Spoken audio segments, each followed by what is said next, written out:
Good evening!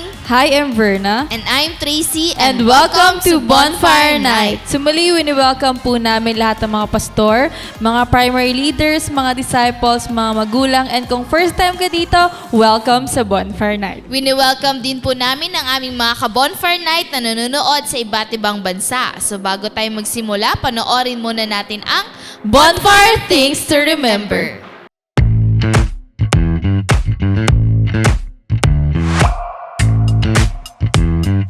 Here are your bonfire things to remember. Bring your notebook, Bible, and ballpen. Open your heart to the message. Hashtag Puspus Yarn. No unnecessary activities while watching.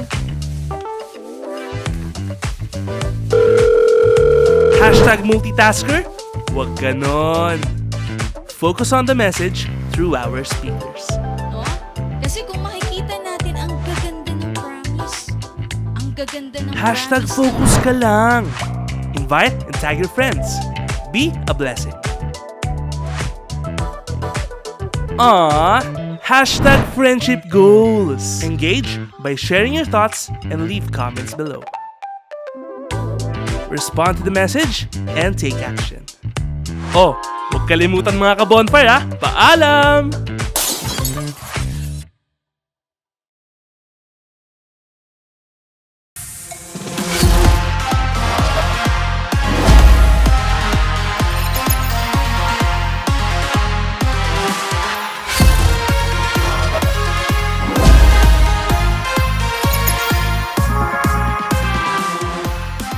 So praise God sa ating Bonfire Things to Remember. So tayo mga ka-bonfire, maging mindful po tayo habang ongoing yung ating gawain. So make sure natin na habang nanonood po tayo ng ating Bonfire Night, natag na po natin yung ating mga disciples, yung ating buong network, and make sure na po natin na na-share na natin itong gawain natin sa ating mga timelines. Amen to that. That's why let us all be excited. Kaya ni-encourage ko ang bawat isa na tayo ay sama-samang tumayo at papurihan natin ang ating Panginoon together with our worship team sa pamamagitan ng isang awitin.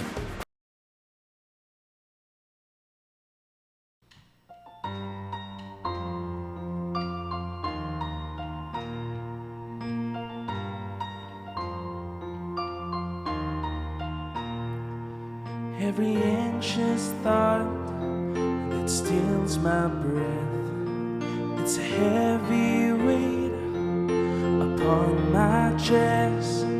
As I lie awake and wonder what the future will hold, help me to remember that you're in control. You're my courage when I worry in the dead of night. You're my strength 'cause I'm not strong enough to win this fight. You are greater than the battle raging in my mind. I will trust you, Lord. I will fear no more. I will lift my eyes. I will lift my cares. Lay them in your hands. I will leave them there. When the wind and waves are coming, you shelter me. Even though I'm in the storm is not in me.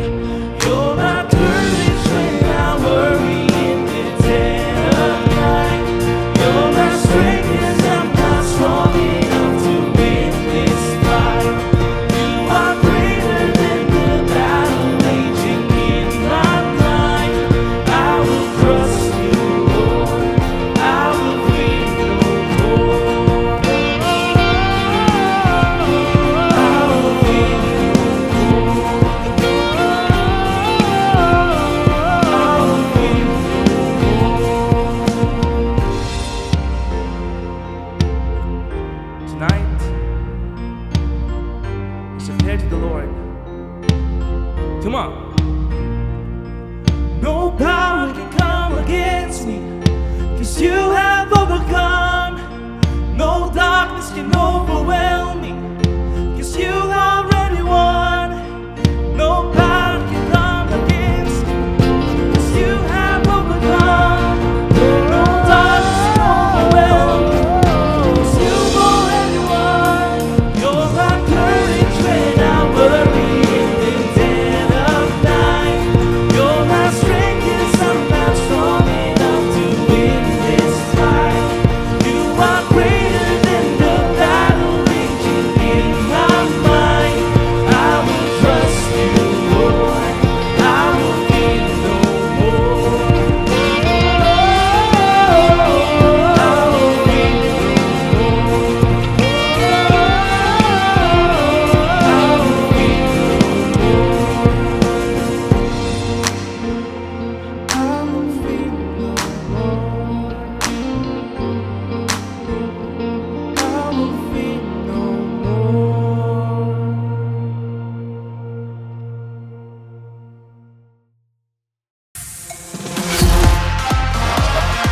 So praise God, and tonight let us all be excited dahil muli makarinig tayo ng salita ng ating Panginoon through our speaker. So we are reminding everybody na talagang tumutok tayo sa panonood ng ating Bonfire Night. So habang nagme-message yung ating speaker tonight, lahat tayo nagtitake notes and nag-engage dito sa ating live. Amen to that. That's why let us ready our hearts and our minds sa message na mapapakinggan natin tonight. So for our speaker, she is one of the primary 12 of CGS Las Piñas, a leader of leaders, School of Leaders 3 teacher, and a loving wife. Let's welcome Karina Bergante.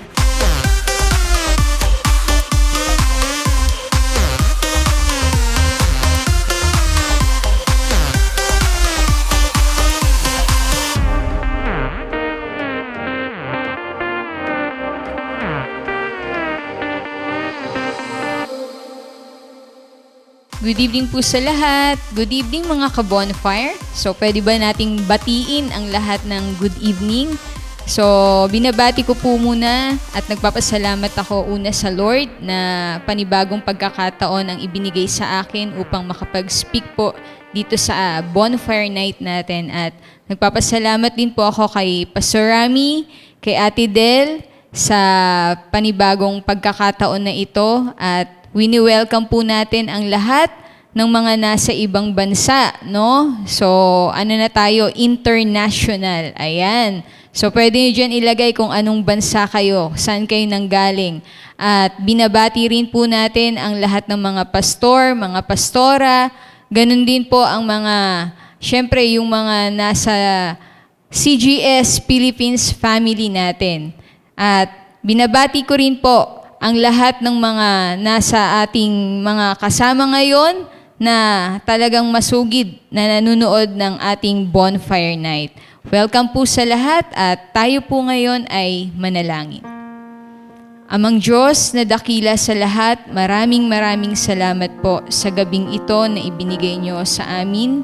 Salamat Lord sa pagkakataon na makapagbahagi muli sa bonfire night ng mensahe na nanggagaling sa iyo. Holy Spirit, Ikaw po ang patuloy na manguna sa akin. Gabayan niyo po ako sa lahat ng aking sasabihin at dalangin ko, Panginoon, na Ikaw ang mag-glorify sa gabing ito. Na ang lahat ng matututunan namin sa gabing ito ay maisagawa namin sa aming pamumuhay.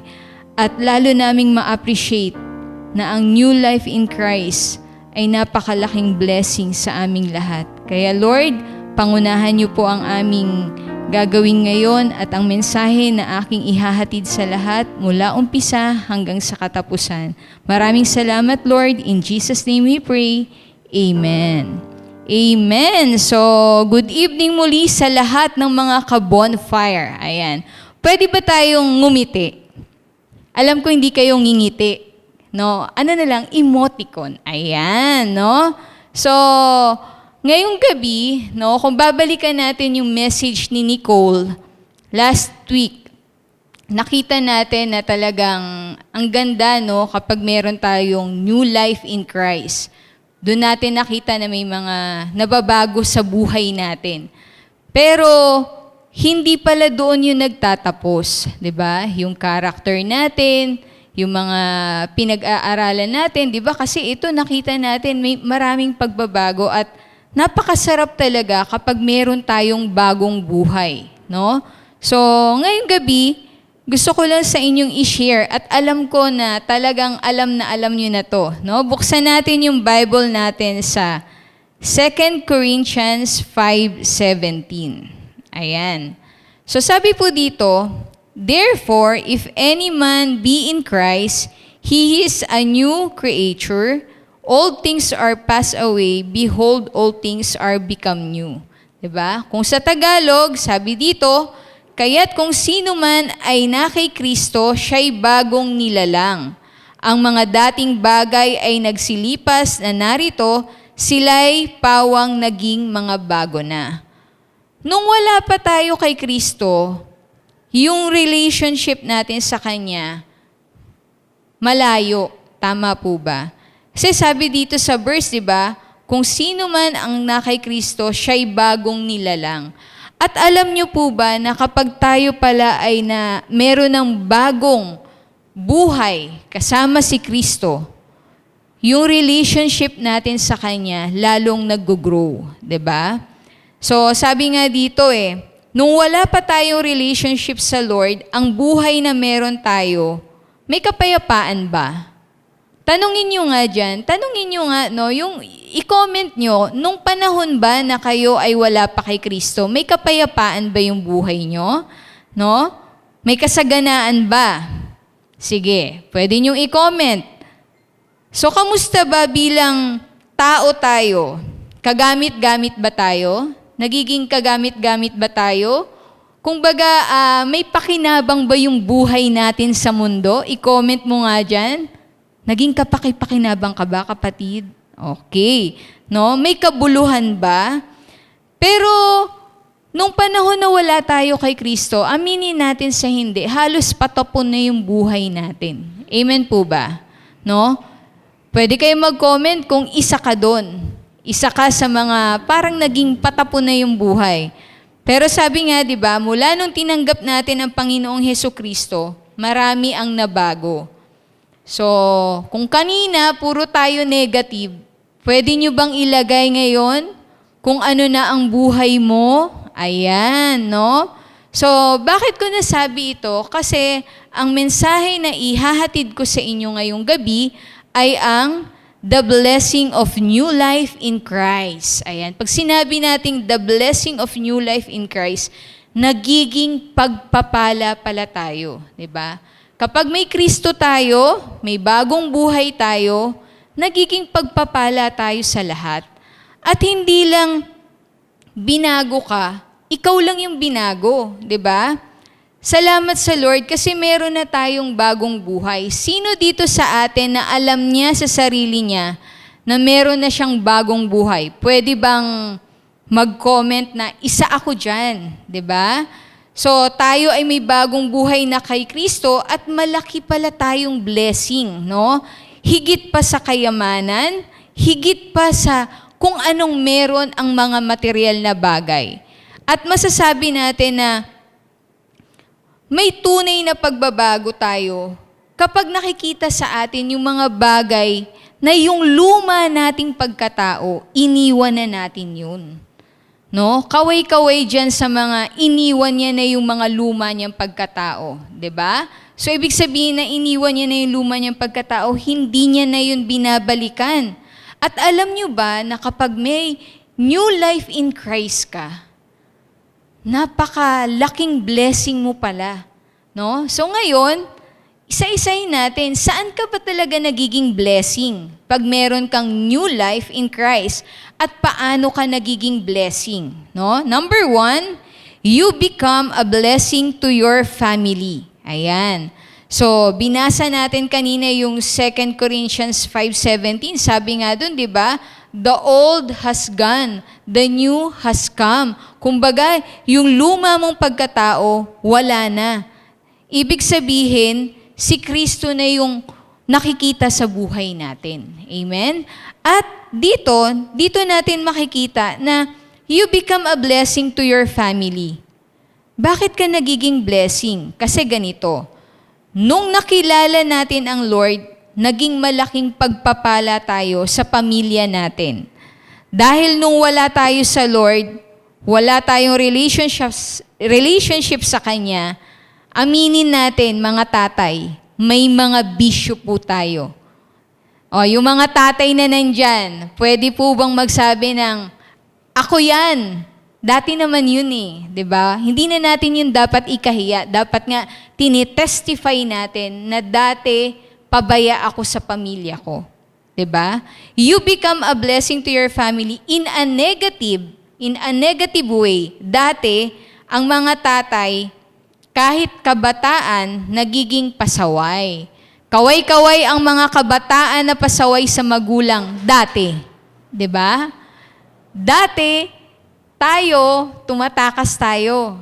Pinag-aaral tayo ng mga magulang natin, pero hindi tayo nag-aaral. Nagbo-boyfriend, nag-girlfriend, nagbabarkada, yan yung mga trending sa kabataan ngayon Tama? 'Di ba? Ano pa? Kumbaga, pagdating naman sa mga nanay, laman tayo ng kalsada. Aminin, mga marites, okay? Sa world natin ngayon, no? Ibig sabihin, mahilig tayong pag-usapan yung buhay ng may buhay. Ibig sabihin, dati, nung wala pa tayong bagong buhay kasama si Kristo, hindi tayo nagiging blessing. Amen po ba? Sabihin mo nga sa katabi mo ngayon, kung may katabi ka, totoo yan, ako yan eh, 'di ba? Hindi tayo nagiging blessing before. Pero ngayon, na meron na tayong new life in Christ, you become a blessing to your family. 'Di ba? Kumbaga, nangyayari yung personal at sa loob ng pamilya natin, dati magulo, 'di ba? Masakit yung mga pananalita. Naririnig natin mga negative, 'di ba? Yung mga nangyayari na personal sa loob ng bahay, tinatanggap na lang natin kahit masakit. Kumbaga, yung family natin na wala pang Kristo, napakagulo.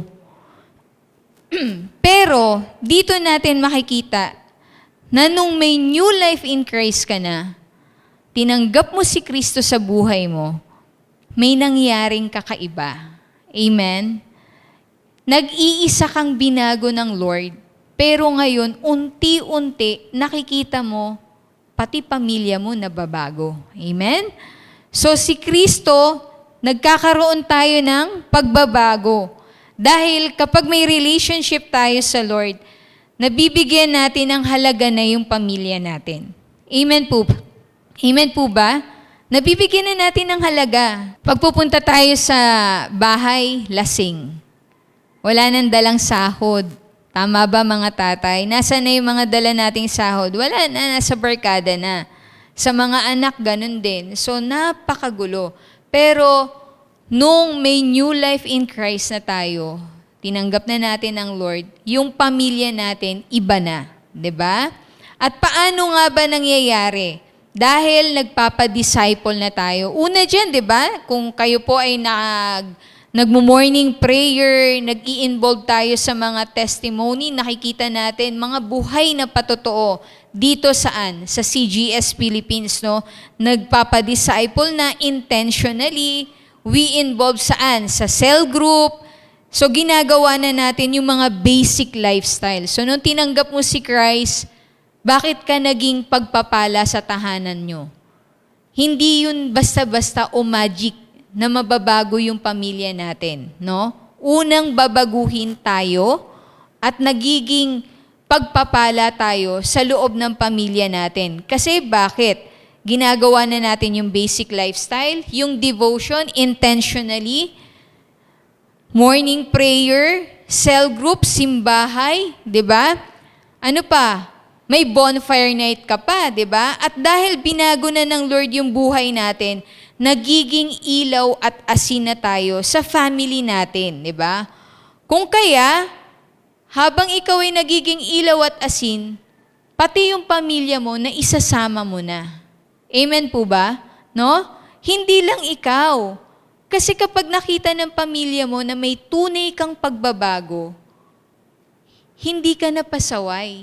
Blessing ka na. Okay, comment kayo dyan, blessing na po ako ngayon.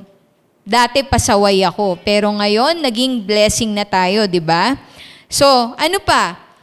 Sabi nga dito, di ba? Hindi lang yung mga basic lifestyle, may mga mentoring pa tayo, di ba? May process, may encounter. So, ibig sabihin, ini-involve natin yung sarili natin sa mga gawain na ito. At buong pamilya na kasama natin, no? Buong pamilya na yung kasama mo, intentionally, niyakap mo ang vision. Kaya you become a blessing, kapatid. Kung dati, kapag nakita ka ng nanay at tatay mo, mainit ang ulo nila, ngayon hindi na. Kung dati, ang nanay at tatay mo laging nag-aaway, ngayon hindi na, 'di ba? So, paki-comment nga dyan na, dati ako lang mag-isa. Ayan. Kasi lahat naman tayo nagsimula na, ako lang mag-isa, ikaw lang talaga, 'di ba? So, pero ngayon, lahat na tayo, ibig sabihin lahat na kami sa buong pamilya, di ba? Nagiging blessing na. At sabi nga dito, kaya blessing ang new life in Christ dahil hindi lang ikaw, ano ba, kundi buong pamilya pinagpala, no? Dahil sa isang nabago, lahat na transform, no? Sabihin mo nga dyan sa comment section natin, may pag-asa pa kapatid. Ayan, lalo na kung ikaw lang ang mananampalataya sa pamilya nyo, 'di ba? Huwag kang matakot. Huwag kang mawalan ng pag-asa na sasabihin mo na lang sana all. Oh, 'di ba? May nagsasabi na pag nakita mo yung mga pamilya na lahat sila nagche-church, sana all. Hindi ganoon, kapatid. Ipag-pray mo. Ipakita mo. Oh, ngumingiti kayo kasi totoo, no? O, di ba? So, ibig sabihin, huwag natin hayaan na tayo lang mag-isa. At kapag may new life in Christ ka, you become a blessing to your family. Ang sarap, di ba? Hindi dahil malaki yung sweldo mo, kaya ka nagiging blessing. You become a blessing to your family kasi meron kang new life in Christ. Okay. So, sabi nga dito, di ba, pag nabago na yung pamilya natin, kaya wag natin hayaan na ikaw, ako lang, ang nakakakilala sa Lord, di ba? Kung ikaw naging blessing sa family mo, di ba parang ang sarap, pag pati ang tatay at nanay mo, nagiging blessing na rin sa loob ng tahanan nyo. Maraming testimony po na dati siya lang mag-isa. Pero ngayon, ang tatay, ang nanay, ang mga anak, nakikita na sa gawain ng Panginoon. Dati imposible, ngayon posible na po. At sino ang dapat mauna? Ikaw, ako, tayong lahat. Amen? No? So, parang kagaya po sa family na meron kami ngayon, no? Dati si Pastor Rami lang yung nakakakilala kay Lord. At nakita ko yon, maliit pa ako, bata pa ako noon. Pero hindi siya nawala ng loob na ang buong pamilya ay maging mananampalataya. Ano nangyari? Naging blessing si Pastor Rami sa family na meron kami. At alam niyo po kung ano yung talagang blessing. Hindi lang po si Pastor Rami, hindi lang po yung nanay, tatay namin yung nakakilala. Lahat kami, no? 7 kaming magkakapatid na talagang mananampalataya ni Kristo. At hindi lang kaming magkakapatid. Alam nyo kung ano? Pati mga asa-asawa. At hindi lang yun, pati mga anak. So, ibig sabihin, you become a blessing. Isang tao lang, pero nagiging blessing. At ikaw, tayo, magiging blessing tayo sa family natin kapag may new life in Christ tayo. At praise God po, no, hindi man perfect yung family namin, pero nakita ko na marami nang naging leaders sa pamilya namin. At ngayon, ginagamit na rin kami sa ibang tao. At nakita natin dito na hindi pala talaga tayo dapat magsawa, no? At magiging blessing tayo sa pamilya natin kung totoong may pagbabago ang buhay natin kasama si Kristo. Amen? Okay. So may pag-asa pa. Okay, tapikin mo yung katabi mo, no? Kung hindi pa mananampalataya yung tatay mo, nanay mo, may pag-asa pa. Ikaw ang unang magiging blessing at susunod, magiging blessing na rin lang buong pamilya mo. Okay? Ano pa? Number 2, you become a blessing to your community. Ayan. So, sabi nga po sa Matthew 28:19-20, Go ye therefore and teach all nations, baptizing them in the name of the Father, and of the Son, and of the Holy Spirit, teaching them to observe all things whatsoever I have commanded you, and I am with you always, even unto the end of the world. So, nagiging blessing tayo saan? Sa community, sa komunidad na kinabibilangan natin. 'Di ba? Ini-evangelize kasi natin yung non-believers. So, and help them come to faith in Jesus Christ. You become a blessing to your community Kasi hindi ka nakontento na ikaw lang. Na ikaw lang yung may Kristo. Ikaw lang yung nakakaalam ng katotohanan. You become a blessing to your community kasi nga, ginagawa mo yung inuutos dun sa Matthew 28:19-20. Diba? Humayo kayo. So tayo ba? Kamusta ba? Ginagawa ba natin ngayon yan? Diba? So dito, nagiging blessing tayo sa community natin dahil intentional, we evangelize. Sino dito ang dahil sa CGS Philippines, nakakilala siya sa Lord? Congratulations po sa lahat ng nawin ng CGS Philippines online. 'Di ba? Hindi lang online, kahit sa physical. 'Di ba? So, ginagawa natin na mag-win ng soul at mag-disciple, 'di ba? At ito ay malaking tulong sa community natin, lalo na pag niyakap natin yung vision ng 100%. Sabihin mo nga dyan sa comment section, 100% kapatid. Hindi pwedeng kalahati lang, 'di ba?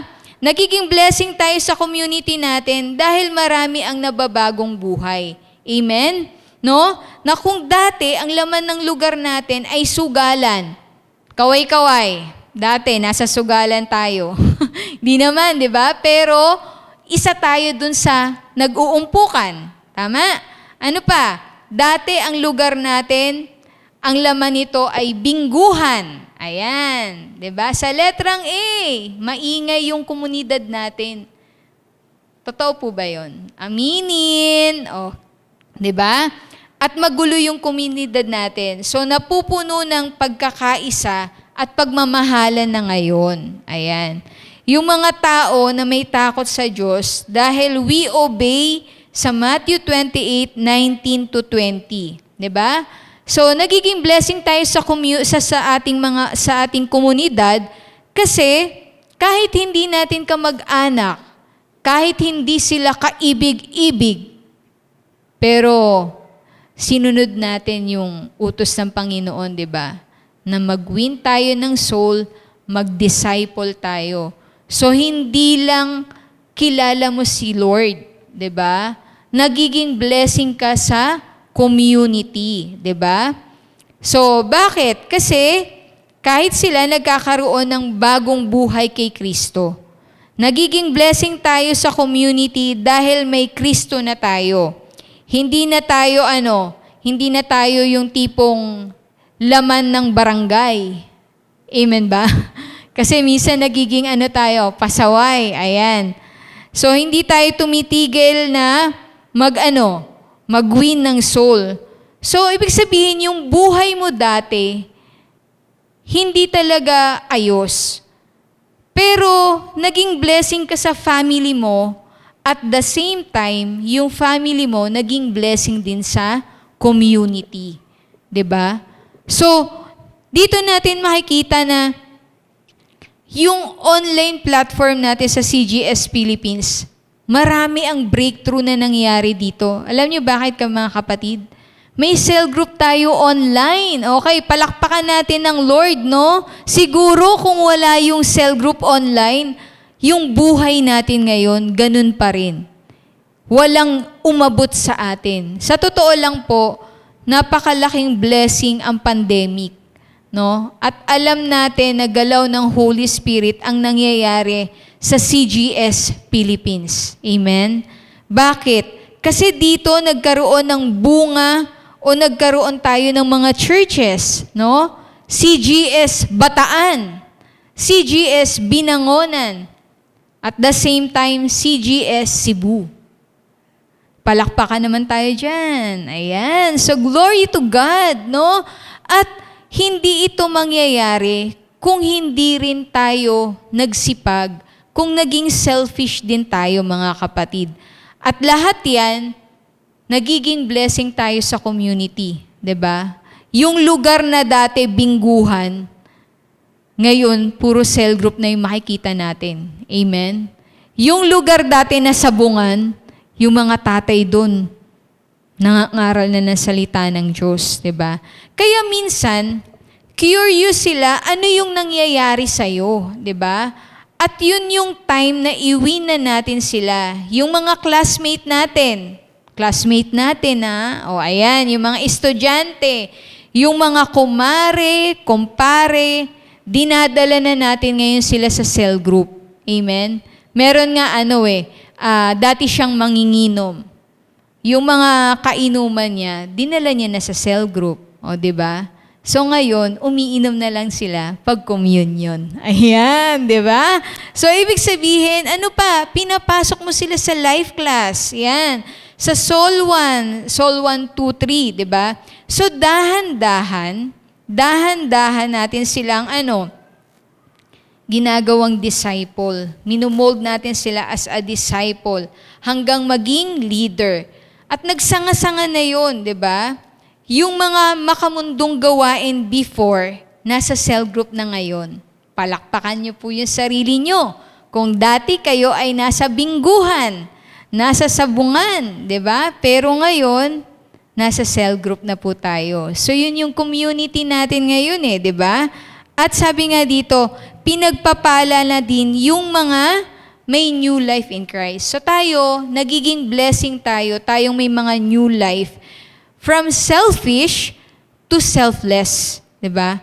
So ang Lord na yung naghahari sa buhay natin at hindi lang ikaw at ako ang may new life. Diba?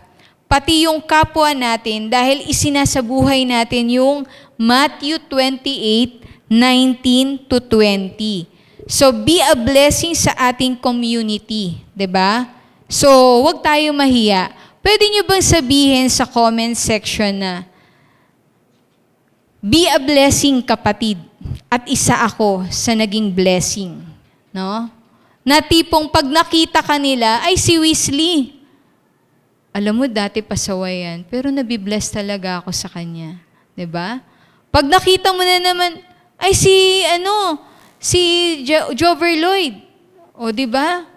Alam mo, dati palalayas yan So, nagiging blessing ka na sa community. Tapos, magtataka sila, bakit Bakit dati, ang niya, yung parang ang dungis.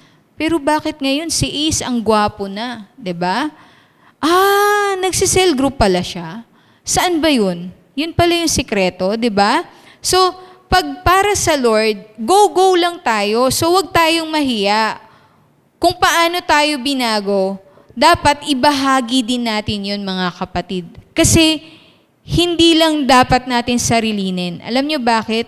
Yung mga barka-barkada nyo na yan, magiging magiging blessing din sila sa community, sa pamilya na meron sila. Di ba ang sarap na yung dati, puro negative yung nakikita sa'yo, pero ngayon, nakikita na nila ang Lord sa buhay mo. Amen po ba? Amen. Hindi yung pag nakita ka, iiwasan ka.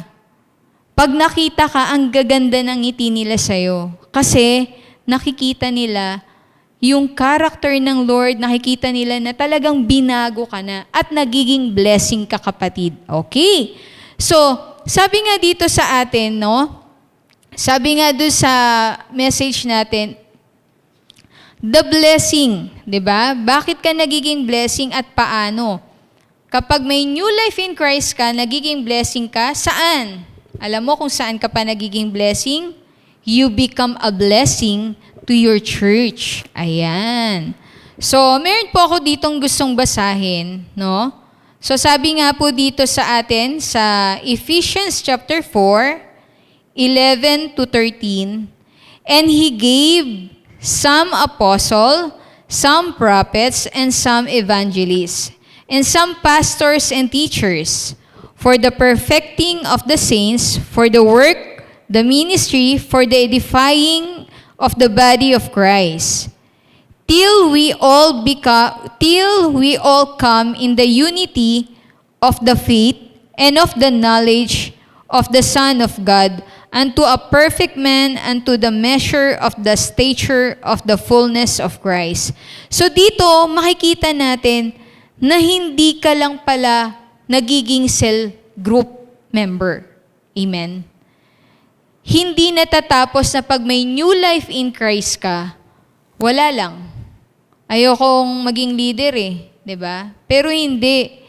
Tinawag tayo para sa ikalalago rin ng church na meron tayo, 'di ba? So kung sino yung nag-invite sa'yo, pasalamatan mo yan, kapatid. O pwede nyo dyan i-mention, sige, salamat kasi dinala mo ako sa Panginoon at naging blessing ka sa akin. Amen? No? So, ibig sabihin, ang Lord, hindi niya tayo tinawag para makinig lang ng makinig. Tinawag niya rin tayo para maging leader. Amen? Sino dito yung mga leader na? Sabihin mo nga dyan, isa na akong leader. Yan. Glory to God. Hindi ka naging leader dahil gusto mo lang. Dahil yan ay talagang gusto ng Panginoon na tayo ay gamitin. At kailangan natin magpagamit, di ba? Maging kagamit-gamit tayo sa Panginoon. At lagi natin tatandaan na ang Lord, hindi yan aksidente na tinawag niya ikaw, oy, Wesley, alika dito. Hindi ganun yun, di ba? Talagang may nakaplano na, no? Nakaplano na maging leader tayo. At makikita natin, He gave some apostle and some prophets and some evangelists and some pastor and teachers, di ba? For the perfecting of the saints, for the work of Christ. So, dapat nagiging katuwang na tayo. At dito natin makikita, nagiging blessing na pala tayo sa church. Amen? Kapag handa na tayong magpagamit sa Lord. Kung dati invite lang tayo, nagiging cell group member. Ayan, nagiging attendee muna tayo, di ba? Ngayon, nagiging leader na. At hindi ka lang leader. Ano na? Leader of leaders. Amen? So praise God, no? Na hindi lang tayo nakaupo. Pero aminin natin po, lahat tayo dati ay nakaupo. O, di ba? At tayo ay tagapakinig lang. Kaya wala tayong dapat ipagmalaki kasi lahat tayo nag-umpisa sa pakikinig. Pero tayo ay sumunod, 'di ba? So, nagiging blessing tayo sa church kasi madami din ang nabagong buhay, 'di ba? So, nagiging fruitful, nagiging multiplier na tayo, 'di ba? At ano pa? Sabi nga dito, 'di ba? Dahil na sa atin ang Holy Spirit, ayan. Sa church, patuloy tayong nahuhubog. Dati, ayaw natin ng pinakikialaman. Sino dito yung ayaw siyang sinisita? Kamusta na yung na-invite mo? Kamusta yung devotion? Kamusta yung morning prayer?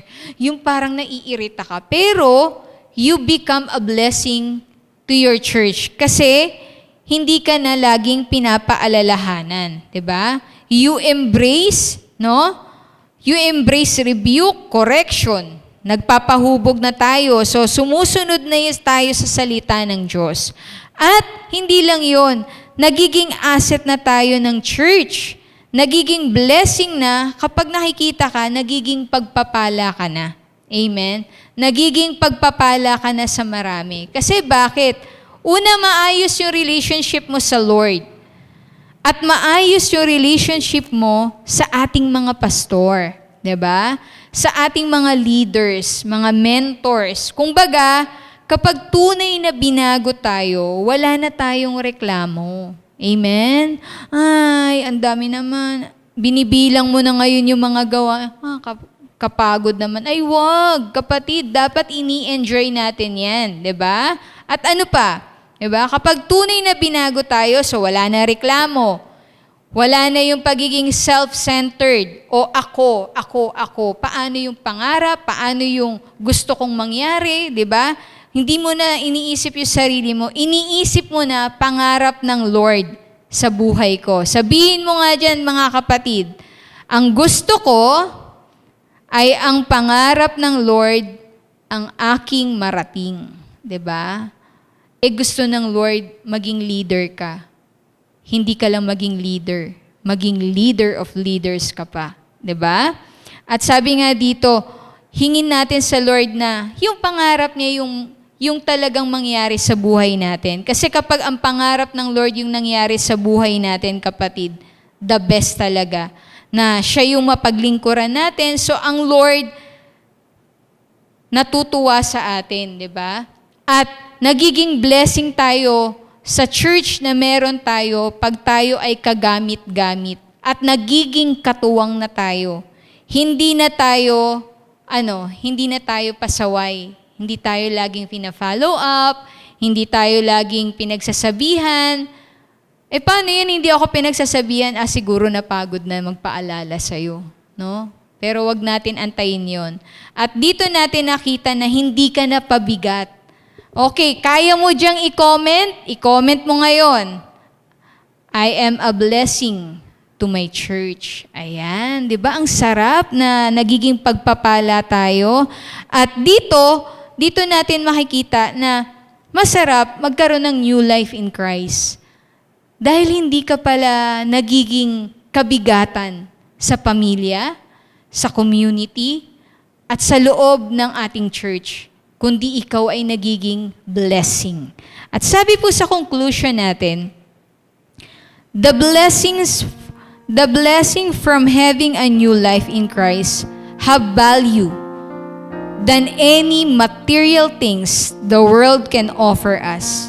They positively impact our families, communities, and the church.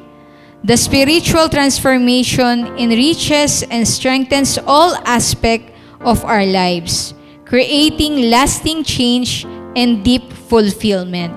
Diba po? Napakasarap isipin na talagang nagiging malaking impact ang buhay natin sa lahat.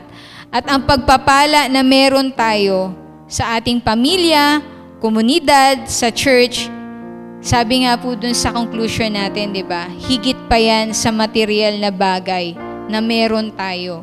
Kaya, huwag po natin hayaan na ikaw at ako lang ang may bagong buhay. Kundi, huwag tayong tumigil na ipangaral ang kanyang salita. Patuloy natin ipamuhay, 'di ba? At lagi natin hingin yung kalooban ng Lord yung mangyari sa buhay natin. At huwag tayong papayag na ikaw lang yung nagiging blessing, kapatid. Hangarin natin na ang buong pamilya natin ay maging pagpapala sa lahat. At maging, alam mo yon, yung pag nakita ka, nabibless yung tao sa'yo. No? So, yun lamang po yung aking maibabahagi ngayong gabi. So, tayo po ay dumako sa ating panalangin. Lord, maraming salamat po sa gabi na binigay nyo sa amin. Salamat, Lord, dahil nalaman namin na nagiging blessing pala kami sa aming church, sa aming community, sa aming family, kapag may new life kami. And I pray, Lord, na ang lahat ng natutunan namin ngayong gabi ay magkaroon ng impact ito sa bawat nakikinig. Dalangin ko po na patuloy kaming magpapala, na hindi kami mawawalan ng pag-asa na makakilala ang buo naming pamilya. Kaya Lord, ikaw lamang ang aming sasambahin, pupurihin, and we pray na patuloy kaming maging dependent sa iyo. At dalangin namin na patuloy mong gamitin ang buhay namin sa paglilingkod sa iyo at sa marami pa kaming aabutin. At dalangin ko, Lord, na ikaw ang magpala sa lahat ng nakikinig ngayon. At dalangin ko po na anuman po yung natutunan namin, hindi lang ngayong gabi, bagkos sa araw-araw, lagi naming iisipin na napaka-bless namin dahil kami ay may bagong buhay kasama ka. Salamat, Lord, sa mensahe na ipinarating mo sa gabing ito at dalangin ko po na ikaw lamang po ang aming susundin sa lahat ng nangyayari sa buhay namin. Ang pangarap mo lamang ang matupad at mangyari sa buhay naming lahat. Maraming salamat, Panginoon. Ito po ang aking samot dalangin sa pangalan mo, Jesus. Amen and amen. So, God bless po sa lahat.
you po Ate Karina sa message na inyong naihatid sa bawat isa at aming napakinggan. At alam ko na ang bawat isa rin ay maraming natutunan. Kaya we encourage everyone to continuously post your takeaway lines in your social media accounts using these hashtags.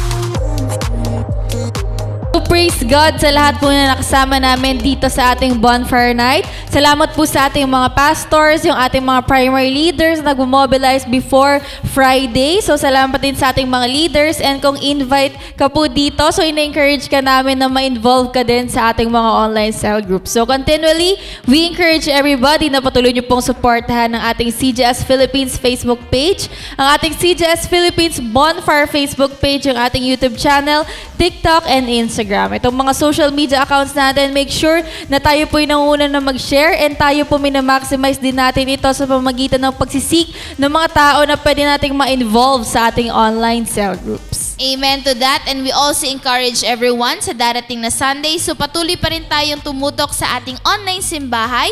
And we encourage everyone na Sabado pa lang andun na yung minomobilize na natin, pini-spread na natin ating invitation sa ating mga kaibigan, pamilya, upang sila rin ay mabless sa message na ihahatid sa atin ng ating mga pastors. So, thank you and God bless.